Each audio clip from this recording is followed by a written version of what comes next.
I'm gonna preemptively like this video for our friend Dawit, because he's been providing the good content.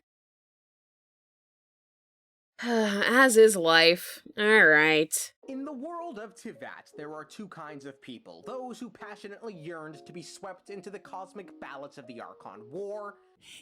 Okay, realistically speaking though, is there anyone other than is there anyone other than Scaramouche that actually wanted to be in the Archon War? Maybe, wait, well, you know what? Fair enough. Child, technically probably would have wanted to be back there too. Lots of powerful opponents to fight. But other than that, like, no one's like yearning for the battlefield like crazy or anything. Deeply disappointed that I was never allowed the fortuity to personally participate in the Archon War. And those who don't. All those losses were meaningless, driven by the demands of the laws. There's no point in bringing it up again. Shut up, you gigantic pussy. The Archon War is an interesting He's got topic, some because sauce despite in it his tone lasting for there. well over a millennia, a minimum of 1,700 years, in fact, very little is actually known about it, which is weird when you consider the fact that it went on for as long as it did, and no one seemed to go, is this worth it? The most important questions, obviously, are how did it start and was it necessary? Our current understanding is that one day 7 divine thrones opened up in Celestia, and the gods swiftly fought each other in an elongated conflict. A protracted war erupted between the gods, each of whom coveted a seat at one of the 7 divine thrones in Celestia. It was my understanding that Celestia was like, hey, duke it out, and if you win, you can grab a seat at the table. That was my understanding. Maybe that wasn't the case? I don't know why. Maybe I just, like, had that thought process for no reason. To decide who would claim them. It seems like the seats were reserved for the gods alone, given that Venti had to become a god to claim the respective throne. Which I'm not really sure why. It may have been a power thing, but there are beings nowadays who are stronger than some gods. Hell, I'm sure some of the Adepti were stronger than some of the gods, and had they not... I mean, I'm not saying that's a stretch, but, like, in and of itself, it's not like an Adepti didn't make it. We're talking about the Prime Adeptus, Lord Geo Morax himself, you know? The Adeptus. The Adeptus. I don't know, man. been loyal to Rex Lapis could have taken some out in their own pursuit of power. But this current understanding is lacking, to say the least. While I don't doubt Soroya, I'm sure her name is lovely, dear, is correct in saying that the war was fought over the thrones, how are the gods in Tivat even made aware of this fact? You know, you might be surprised to learn that in Tivat it's been implied that there is racism among the gods. What? There appears to be 2 different groups of gods. Gods who have always been, and those who ascended to become gods. And when speaking about Vanessa, who ascended to become a god after death, Dainsleif said this, quote, "It ultimately does not but hover under the light of the gods." It being Vanessa, because she's a bird now. Disrespectful. Imagine living a great life, you know, ascending. You're going to become excited, new powers. You're going to lead a group of people. You become a bird. Back as an ostrich. That a bitch. Anyway, how deep does the god hierarchy go? Because, for instance, Vanessa died and became a god, so I suppose she's the lowest form of a god, which I'm assuming is why they turned her into a fucking pigeon. And I guess next up are people like Venti, who became a god while still living through sheer accumulation of power, and then maybe a... That's tough, because I feel like I don't know if that makes sense. Okay, so if it was really the case where, like, there was this tierhood of gods, then, and they were essentially racist against gods that became gods, then Venti would be, like, disrespected.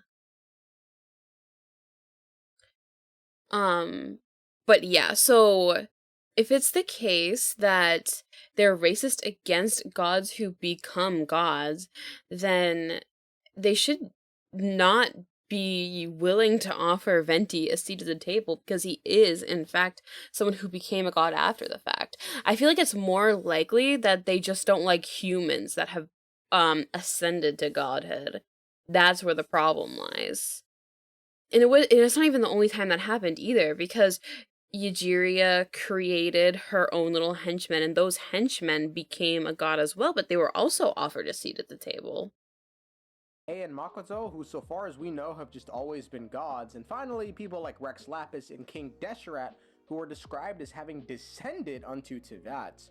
Regardless, the whole point I was trying to make is, how did the Huh? gods become aware of the start of the Archon War? Did they all have unrestricted access to Celestia and just happen to see 7 thrones open up in Celestia? Or did Celestia just announce that 7 seats are up for grabs and just tell all the gods? I'm so confused about this one. I very strongly had, prior to watching this video, believed that it was the case that Celestia was like, hey, there's these seats, go fight for them. And I think I probably heard that from Ashikai. I think I heard that from Ashikai, because I don't come up with these types of lore theories by myself. So I don't know. Gods to fight for them. None of these really sound super convincing when you take into account Nahida stating that the war was necessitated by the laws of Teyvat. Given we don't know the laws, it's tough to say what really happened. Also, I don't get When she said laws, was that not like in quotations? Hold on. So I think that when she says laws here, she's talking about like the heavenly principles, Celestia. I don't think she's talking about actual laws. I think she's using the word laws, but as like a placeholder. Where was I? I don't know, man. I think this one's a little bit of a little bit of all a have stretch unrestricted here. access to Celestia and just happen to see 7 thrones open up in Celestia? Or did Celestia just announce that 7 seats are up for grabs and just tell all the gods to fight for them? None Yeah, of these I really think sound that super she did. convincing when you take into account Nahida I think stating that's that the the one war that they was did. necessitated by the laws of Teyvat. Given we don't know the laws, it's tough to say what really happened. Also, I don't get Nahida's claim. I'll play it again just so there's no confusion. All those losses were meaningless, driven by the demands of the law. See, I just rewinded it when there was no point to. So when she's saying demands driven by the demands of the laws, she's saying driven by the demands of the heavenly principles. I think? There's no point in bringing it up again. Is she saying the losses were driven by the laws or the war was? Well, yes, obviously with war comes losses, but I've often heard the idea that the Archon War served an ulterior motive, separate from placing gods among the thrones, which was to purge out the god race as a whole to a more controllable amount. This is certainly an interesting theory for a number of different reasons. It implies that for some reason Celestia may have viewed the gods as a threat. This also reinforces the Some idea that reason, the huh? Archons are I nothing don't but know puppets about in the grand some scheme of reason. things. However, many gods remained after the conclusion of the Archon War. They simply fled to the Dark Sea, where it seems like most of them ended up dying for reasons not yet known. Huh? My other problem with this theory, and more so just a general question, is the process by which some gods became Archons. For instance, Venti didn't really fight anyone for the sole purpose of becoming the Animo Archon. He fought Decarabian simply because Decarabian was a bad ruler, and then became the Animo Archon. Hell, Andreas didn't even fight, he just sort of rolled over thinking he was unfit to become an Archon. Rex Lapis, on the other hand, did kill many gods during the Archon War, but it's not like he went out seeking conflict. He fought to protect Liyue, purging evil gods from the area. Quite literally, the only thing we know about Ei and Makoto during the Archon. I don't know, man. I think that this is I feel like maybe this video is like missing some sort of lore in it somewhere. Something's not like stringing together properly for this one.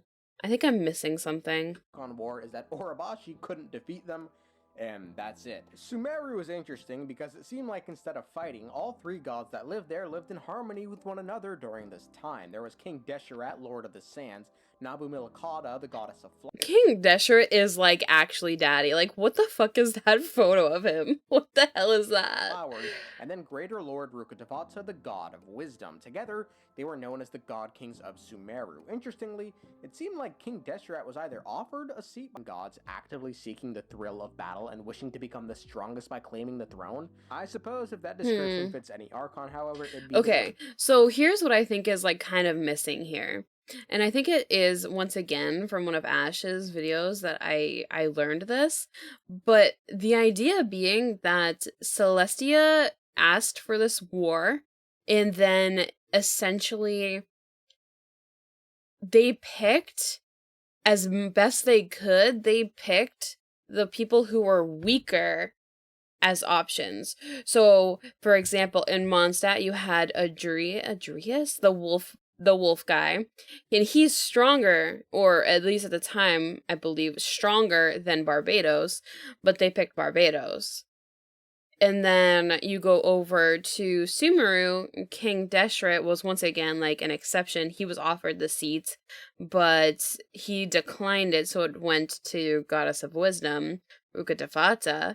The only real, like, actual outlier is supposedly Leeway, and then what are some of the other places? Inazuma. I don't remember anything about that one. Oh, yeah, no, because then the two choices are I and Makoto, but they picked Makoto because Makoto is weaker. And then you go over into Fontaine, you would suppose that Egeria is the weakest of the options that were there, but someone who was still upstanding, so they went with Egeria. God of War, but even the original Pyro Archon is no longer with us. Putting all that aside for now, the ultimate question is why the Archon War even needed to happen. I'm curious how long after the creation of the Gnosis this war took place, because if it was soon after the war, then this makes complete sense. However, if a considerable amount of time passed, then I'm not really sure what's going on. And based on King Deshret knowing nothing of the Celia race and the Moon Sisters, I'd be willing to bet that it's the latter. Which essentially leaves us with very little information regarding the reasons for the Archon War. It cannot simply be that Celestia, out of the kindness of their hearts, decided to grant an insane amount of power to 7 gods, especially if their goal was to try and reduce the god race as a whole. There must have been a reason, be it ensuring the new order of this world is kept or otherwise. Personally, I think it might have something to do with the absence of Celestia on the affairs of Teyvat ever since the war with the Second Who Came. Yesterday we spoke about how Celestia was once extremely hands-on with humanity, but following the battle with the Second Who Came, they all but vanished from Teyvat, only The really Second showing up Who to mete Came. out punishment. If there was a reason for this they couldn't control, like, I don't know, the Master of the Heavens becoming severely weakened thanks to forbidden knowledge, it could be the position of the Archon and the Gnosis are reminders of all that Celestia still controls everything in Teyvat, even if they aren't interacting with them as much. The Heavenly Yeah, Prince that Laws makes have been silent sense. for many years, but the Gnosis are symbols of their control over Teyvat and all the laws. However, this relies on what Celestia has been doing See, since now that time, laws was not in quotations. the Archon War, and honestly, the only thing we know they've done since then is blast Conria. There's about a 1500-year gap following the Archon War, of which we know very little about what Celestia was doing. It could be they were simply silent for most of it, like they are right now, or they did something in the two nations we haven't visited yet. The only notable thing I can think of, off the top of my head, is when Celestia got angry at Egeria for using the Primordial Seed to alter life. In any case, given information about things that actually matter is few and far between in these games, I'm sure we'll get more info on the Archon War and, conservative guess, about 37 years. 37 years. Okay, buddy. I think that this guy is actually missing some lore for this particular video, but we're still going to keep the thumbs up on it. We do like his videos have been giving us good content. All right. Time to actually get some dailies and some Genshin stuff done before we switch over to watching more RWBY.